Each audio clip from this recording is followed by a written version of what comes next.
Nibyo ibi byiza kuri mwese mwahisemo kudukurikirana hano kuri Region Info, ndabasoje kandi bahaye ikaze, mbifurije kugubwa neza kuri uyu munsi wa none tariki 20 z'ukwezi kwa kane umwaka wa 2026. Kuri mikoro ndi Bosco, ino mwanya tugiye kugaruka ku makuru agezweho kugeza kuri ubu ngubu, ariko mbere ko tugaruka kuri byinshi bitandukanye tugiye kuba twarebera hamwe, ndagusabye kandi subscribe cyangwa se sabone ni utarabikora, wamaze kubikora sava bravo cyane. Naho kandi nanone ndakwibutsa gukanda like, share, ibitekerezo byawe n'inyunganizi turabyakira muri comment, ni mu cyushano kunyarukira muri group yacu WhatsApp uciye atangirwa ibitekerezo ukareba link tuba twagushyiriyemo ikakugezayo. Reka rero mubwire ko muri amakuru turaza kugaruka ku makuru avuga ko muri Kivu y'Amajyepfo ubuyobozi bwa leta buri gushinja leta y'u Rwanda kwashyira ibirindiro byayo, ndetse ibirindiro bikaba biri gukora nka base y'abarwanyi ba FC23. FARDC yongeye no gushinja u Rwanda kurenga ku masezerano ndetse no kugaba ibitero mu Minembwe, ni mu gihe n'uruhande rw'abarwanyi ba FC23 nabo bashinja uruhande rwa Kinshasa kuba ngo ari rwo rwagabye ibitero mu bice bimwe na bimwe. Turaza kubigarukaho nabyo muri aya makuru. Biganiro hagati y'abanyekongo byo biri gutegurwaho, Perezida Joao Lourenço wa Angola ari we kugira urare muri bitegurwa ry'ibiganiro, nabyo turaza kubigarukaho. Ese bizashoboka? Ni mu gihe tugufite n'andi makuru hano mu burasirazuba bwa Repubulika ya Demokarasi ya Kongo. Umuyobozi w'akarere ka Masisi Emmanuel Ndizeye Rutebuka, uyu akomeje uruzinduko rwe, hashishikariza abaturage kwinjira mu barwanyi ba AFC 23 barimo biganjemo urubyiruko cyane. Turabigarukaho turebe uko byifashe, ndetse tubafite n'andi makuru agiye atandukanye tuza kugenda dukomozaho kuri uyu munsi wa none.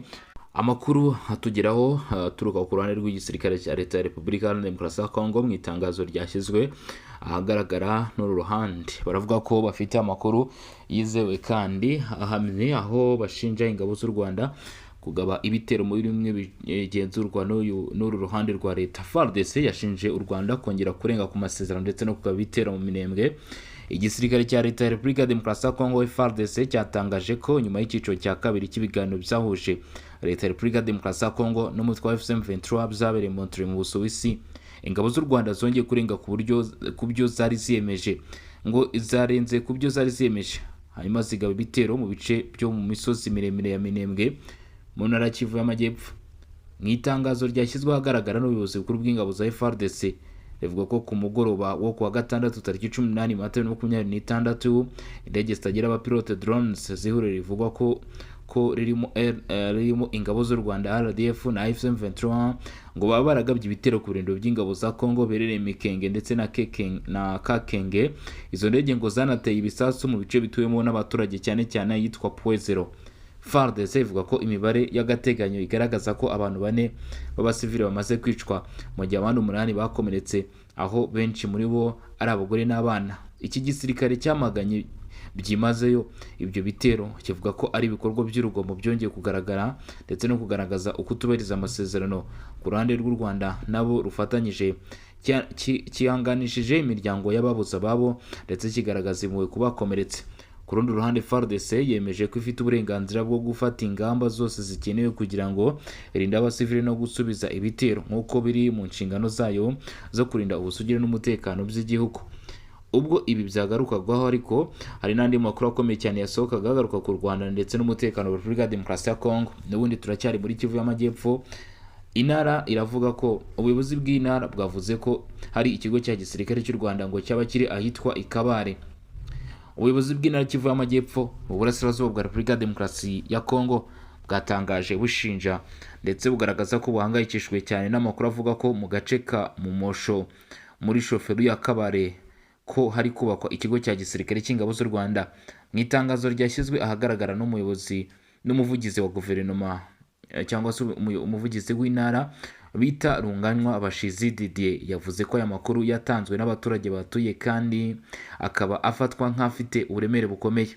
Yagize ati guverinoma ubuyobozi bw'intara buramenyesha abanyekongo n'amahanga ko hari ibikorwa bikomeye byagaragaye mu midugudu wa Mumosho, aho bivugwa ko ingabo z'u Rwanda zinjiye ku butaka bwa Kongo zirimo kubaka ikigo cya gisirikare binyuranyije n'ubusugire bw'igihugu.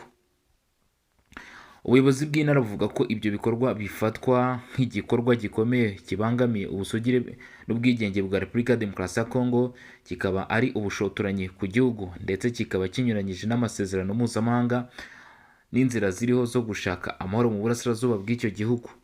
Yakomeje avuga ko ibi bishobora kuba igice cy'umugambi mugari wo gukomeza kwigarurira buhoro buhoro ibice bimwe by'igihugu, gushyiraho ubuyobozi butemewe bushyigikiwe n'ingabo z'amahanga no gushyira abaturage mu kaga gakomeye bitewe n'ikorwa ry'imiturire mu buryo bwa gisirikare mu duce dutuwe n'abaturage. Kubera iyo mpamvu, ubuyobozi bw'intara y'Kivu y'Amajyepfo bwasabye ko imirimo yo kubaka icyo kigo cya gisirikare ihagarara ako kanya, kandi basaba ingabo zose z'amahanga ziri ku butaka bwa Kongo ko ziva kuri ubu butaka nta mananiza. Banashishikarije leta nkuru ya Repubulika ya Demokarasi ya Kongo gufata ingamba zihuse kandi zikwiriye zo kugarura ubutegetsi n'ububasha bwa leta muri utwo duce. Mu gusoza, ubuyobozi bw'intara y'Kivu y'Amajyepfo bwemeje ko buzakomeza gukusanya ibimenyetso kuri ibi bikorwa, aho bavuga ko binyuranyije n'amategeko kandi bigafata n'inzego z'igihugu zirimo Perezida Felix Tshisekedi mu kurinda ubusugire bw'igihugu, kurinda abaturage ndetse no gushaka amahoro arambye. Intara y'Kivu y'Amajyepfo ikomeje kuba mu bice bibasiwe n'umutekano muke w'umutwe wa M23 ufatanyije n'indi mitwe itwaje intwaro nka Twirwaneho, bakomeje kwigarura uduce dutandukanye dukungahaye ku mabuye y'agaciro. Nubwo bigeze kuva mu mujyi wa Uvira muri Mutarama, biracyagaragara ko mu turere twinshi nka Mwenga, Kabare, Karefizi, Warungu ndetse no Kwijwi hakigaragara abarwanyi ba AFC-M23, iby'uruhande rwa leta rutari kwishimira. Nubwo bimeze gutyo, haracyategurwa ibiganiro bishobora gutuma Repubulika ya Demokarasi ya Kongo ibona amahoro. Angola yatangije gahunda ishyigikiwe n'ubundi na leta ya Repubulika ya Demokarasi ya Kongo y'uko habaho ibiganiro by'imbere mu gihugu. Dore aho bigeze. Ikiganiro hagati y'abanyekongo, Joao Lourenco yashyizeho umurongo w'ikiganiro giteguye neza kandi kinyuze mu mucyo wagejeje ku bayobozi ba leta ya Kongo. Ati ese Repubulika ya Demokarasi ya Kongo iri hafi gutumiza ibiganiro by'igihugu byahuriza hamwe abanyekongo, byaba binashyigikiwe na Angola? Iki ni ikibazo gikomeje kwibazwa cyane cyane nyuma y'uko mu nama y'akanama k'umutekano ka Loni yibanze ku karere k'ibiyaga bigari, ambasaderi wa Angola muri Loni Francisco José da Cruz yagaragaje ko igihugu cye kiri kugira uruhare mu gutegura ibiganiro byubaka amahoro muri Repubulika ya Demokarasi ya Kongo.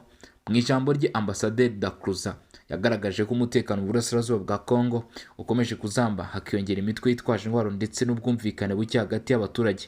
Yibukije ko Perezida wa Angola Joao Lourenco yiyemeje gufasha abanyekongo kugirana ibiganiro bigamije bumwe n'ubwiyunge bw'igihugu. Nubwo hataratangazwa igihe ibiganiro bizabera, ambasaderi da Cruz yavuze ko kuwa 15 Mata 2025 Perezida wa Angola yamaze gutegura umurongo cyangwa se manda y'ibiganiro byubakitse neza, bikozwe mu mucyo kandi bugamije gutanga umusaruro, kandi ko uwo murongo wamaze gushyikirizwa ubuyobozi bwa leta ya Repubulika Iharanira Demokarasi ya Kongo. Nk'uko ababishyigikiye ibi biganiro n'abafatanyabikorwa mpuzamahanga babivuga, ibi biganiro byitezweho gushyigikira izindi gahunda z'amahoro zirimo gukorwa ku rwego mpuzamahanga, cyane cyane zishyigikiwe n'umuryango wa Afurika yunze ubumwe. Ambasaderi da Cruz yashimangiye ko ikibazo cyo mu burasirazuba bwa Kongo gikomeje guteza umwuka mubi mu karere. Anavuga ko Angola ishyigikiye inzira zose zigamije kugarura amahoro, ariko ko bidashoboka kugera ku gisubizo kirambye hifashishijwe imbaraga za gisirikare gusa.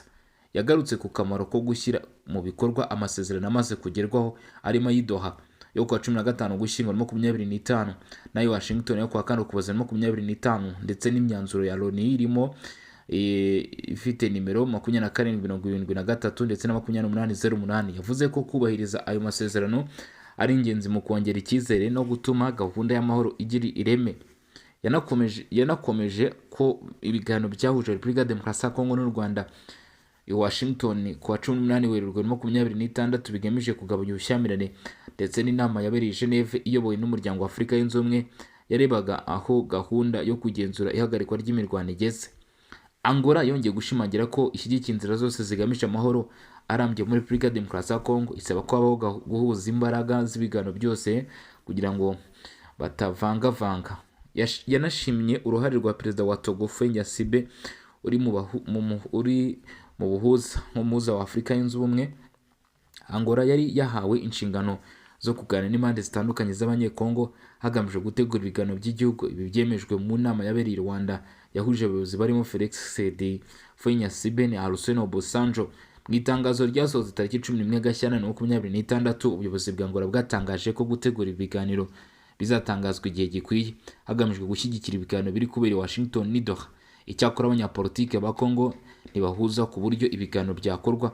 Leta iriho ishaka ibiganiro biyobowe n'inzego za leta bitabangamira itegeko nshinga kandi bidatanga imbabazi ku bakoze ibyaha. Ku rundi ruhande, ishyaka rya Moise Katumbi Assemblée pour la République ryanze ibiganiro byategurwaga na leta, rivuga ko byakorwa neza ari uko biyobowe n'amadini Kenko ndetse na ICC. Martin Fayulu we ashyigikiye iyi myumvire. Amadini cyane cyane Kenko, ihuriro ry'amadini Kenko ndetse na ICC, ashyigikiye ibiganiro byihuza ariko agasaba ko bidatanga ubudahangarwa ku bakoze ibyaha, ahubwo hakabaho ubutabera bw'igihe cy'inzibacyuho.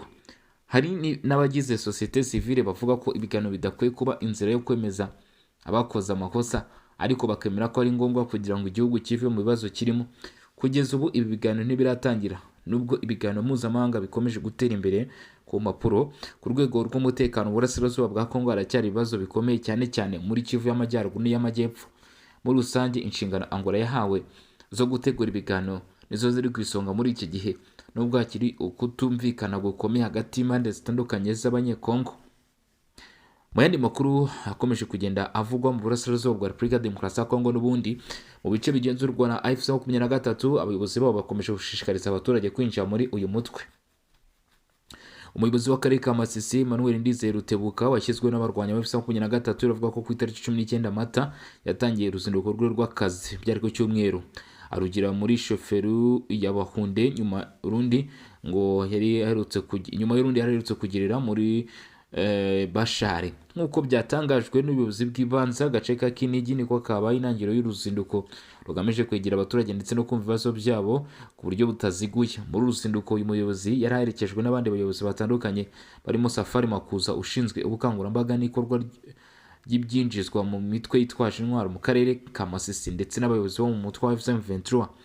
Mu nama rusange yahuje abaturage, Emmanuel Ndizeye Rutebuka yasabye abaturage bo mu gatandukanye batuye muri ako gace kubana mu mahoro, kwirinda amakimbirane. Yanashishikarije urubyiruko kwinjira mu ngabo zizwi nka Armée Révolution Congolaise.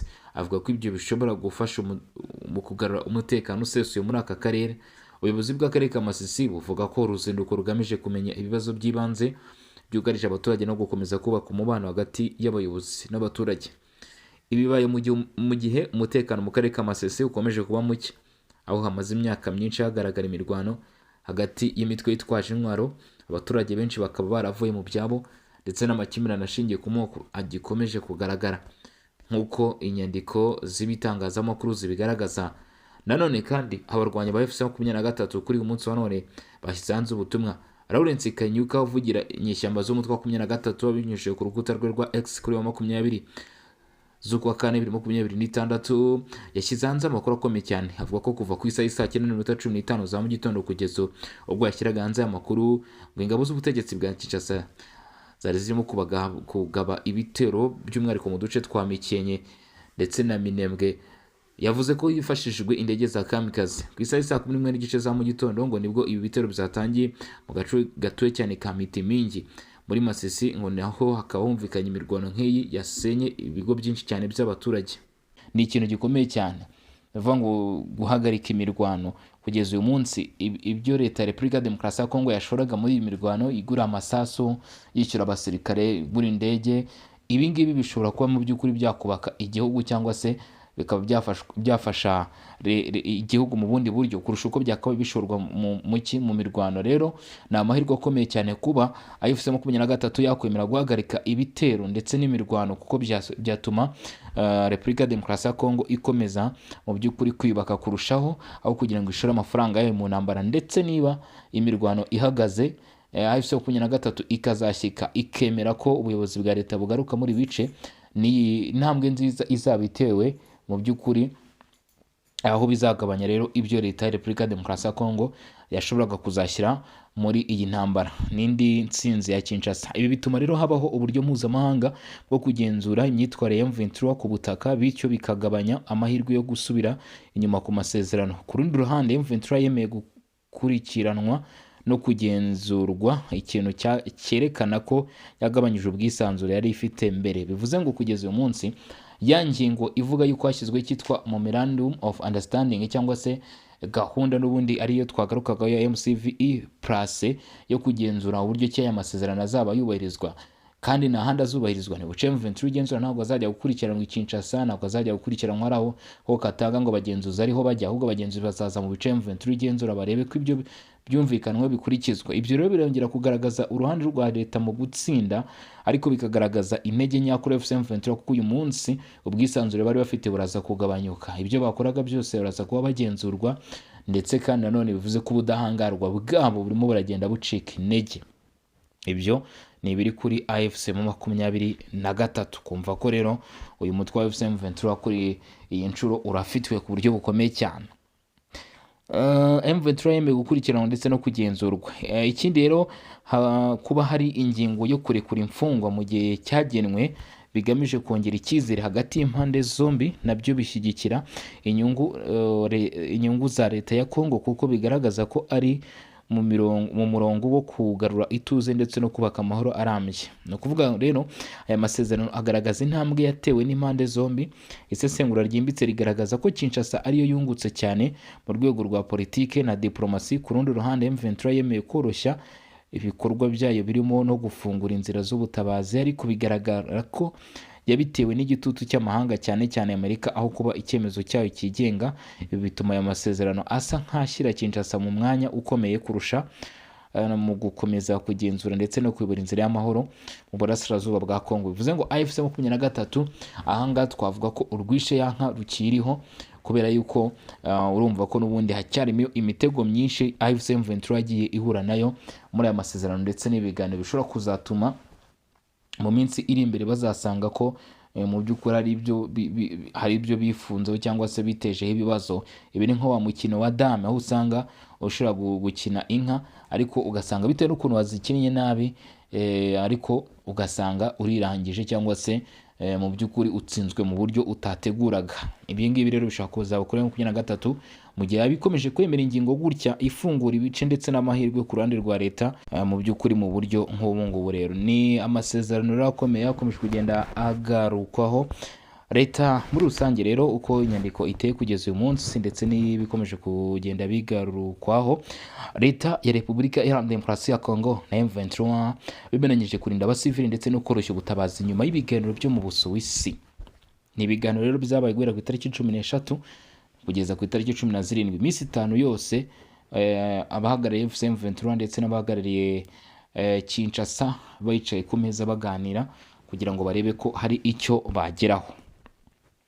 Leta ya Repubulika ya Demokarasi ya Kongo n'umutwe wa AFC M23 batangaje ko bemeranyije ingamba zigamije kurinda abasivili no koroshya itangwa ry'imfashanyo ku baturage nyuma y'iminsi 5 y'ibiganiro byabereye Montreal mu Busuwisi.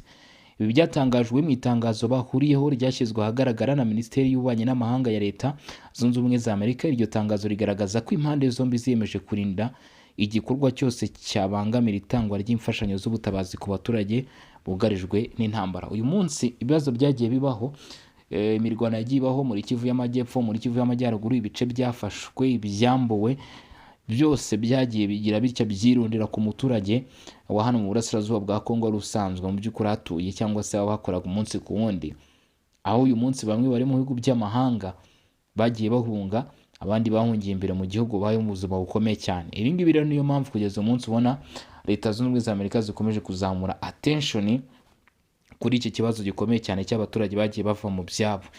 Ibi rero bikaba biri mu bikubiye muri iyi nyandiko. Impande zombi zanemeye kudahutaza abasivile ndetse no korohereza abakomeretse n'abarwanyi kubona ubuvuzi. Abakomeretse n'uvuga abaturage bagiye bakomerekera muri ibi bitero ko bashobora kubona ubuvuzi byoroshye bihabanye n'uko byabaga bimeze. Ibi rero bijyana n'intambwe imaze guterwa mu gushyiraho amasezerano agenga uburyo ubufasha bw'ubutabazi buzajya butangwa n'uburyo uburenganzira bw'abantu buzubahirizwa mu bihe by'intambara. Bivuze ko mu by'ukuri hashobora no gushyirwaho uburyo bwo kuvurirwa ku buntu ku bagiye bakomeretswa n'intambara. Ibi byose rero ni intambwe nziza zigenda ziterwa n'ubundi mu kugeza ku musaruro ibi biganiro. Mu rwego rwo kubaka icyizere hagati y'impande zihanganye, bemeranyije kandi kurekura imfungwa mu gihe cy'iminsi 10, ni ukuvuga kuva tariki 17 kuva tariki 17 kugeza tariki zingahe, tariki 27 nibwo iminsi 10 izaba ishize. Izi mpande zombi rero uko ari ebyiri zifatanyije na CICR cyangwa se Croix Rouge bemeje ko bagiye gufungura imfungwa zisaga 400 mu gihe kitarenze iminsi 10. Icyo gikorwa kikaba cyamaze kuba cyakorwa. Ikindi cy'ingenzi ni uko basenye inyandiko y'ubwumvikane ishyiraho uburyo bwo gukurikirana iyubahirizwa ry'agahenge. Uwo murongo w'ikorwa uzajya ukora ibikorwa byo kugenzura, gukusanya amakuru ndetse no gutanga raporo ku iyubahirizwa ry'agahenge karambye hagati y'impande zombi. Iyi ntambara imaze imyaka myinshi mu burasirazuba bwa Congo, aho kuva mu 2021 umutwe wa M23 ushinjwa gushyigikirwa n'u Rwanda wigarura ibice bitandukanye by'iki gihugu, nubwo habayeho amasezerano y'amahoro yagejejwe ku bufasha bwa Amerika mu kuboza gushize. Imirwano yarakomeje ndetse iheruka kugera mu misozi miremire ya Kivu y'Amajyepfo, ubwo ni Fizi, Uvira ndetse n'ahandi mu bice bigiye bitandukanye byara muri Kivu y'Amajyepfo hagiye hagaragara imirwano bigaragaza ubwaguke bw'ibitero ndetse n'imirwano igenda irushaho gufata indi ntera ndetse no gufata ibice binini. Ibyo rero akaba ari byo bagenda bavuga ko bikwiye kuba byarwanywa. Raporo iherutse ya Human Rights Watch yashinje impande zombi kubangamira itangwa ry'imfashanyo no kubuza abasivile guhunga imirwano muri ibyo bice. Uyu muryango ugaragaza ko abaturage baho bari mu bibazo bikomeye by'ubutabazi kandi bakomeje gutinya ihohoterwa rituruka ku mpande zose zihanganye. Ihohoterwa rituruka ku ruhande rwa leta ndetse no ku ruhande rwa M23 ko ryose riza rikisukanura ku baturage. Imiryango rero ikaba igaragaza ko iri kwamagana ibyo bikorwa, by'umwihariko Human Rights Watch ikaba ivuga ko itewe impungenge nabyo. Ibiganiro biheruka byitabiriwe n'abahagarariye ibihugu n'imiryango mpuzamahanga irimo Qatar, Leta Zunze Ubumwe za Amerika, Ubusuwisi, Komisiyo y'Umuryango wa Afurika Yunze Ubumwe ndetse na Togo nk'umuhuza mu izina ry'Umuryango wa Afurika Yunze Ubumwe. Nubwo hari intambwe imaze guterwa, haracyari impungenge ku iyubahirizwa ry'amasezerano cyane cyane ku mirwano yakomeje no mu bihe byashize, nubwo hari andi masezerano yari yarashyizweho. Hari andi masezerano yari yarashyizweho na mbere